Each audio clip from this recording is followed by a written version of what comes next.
wanted to say I loved the show. I grew up on the film, so watching this brought back a lot of nostalgia for me. And I think the first thing I wanted to ask you was related to that. You know, you're coming into a world with so much nostalgia attached to it. It's a world that a lot of people love.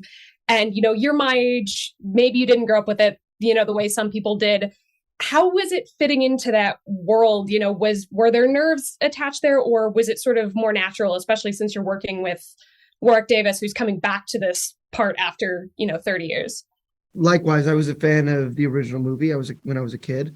So when I got to join this, whole thing, I was very excited and honored. And yeah, I mean, look, we had all the best creative team that we could have, that, gave us the belief system, or gave me the belief system. And I wasn't too nervous, to be honest, because even when I got to set, I saw how wonderful my co-stars were and how wonderful the sets and costumes and everything were. And I just felt like, all right, regardless, I'm going to have the best time on this place.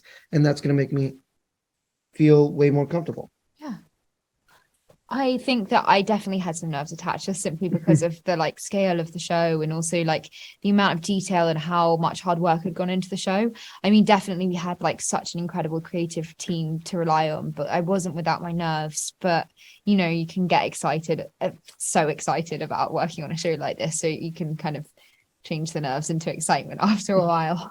And Tony, specifically, I wanted to ask you, you're sort of jumping between Disney franchises. You worked on the Spider-Man films, and now you're working on this.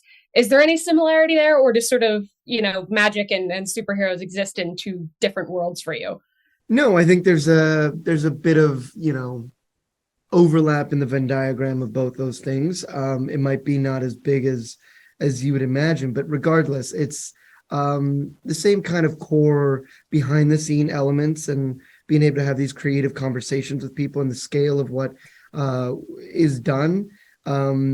So yeah, it's a lot of that stuff, but living in a fantasy world is a big change, where we were shooting and how we were shooting them up in the mountains of Wales. And that was a big kind of switch for me. And this role was a lot more physical than I had to do in the Spider-Man franchise. So there was a lot more for me to do in that regard. And one last question. The original film is sort of so full of hope and perseverance. So what do you guys hope that people take away from this show? I hope that they still take away that hope, and the fact that there are, everyone can be a hero, and they can be a hero of their own journey, and just a kind of sense of believing in yourself and finding your way in the world. Awesome. Thank you guys so much. Thanks. Thank you. Of course.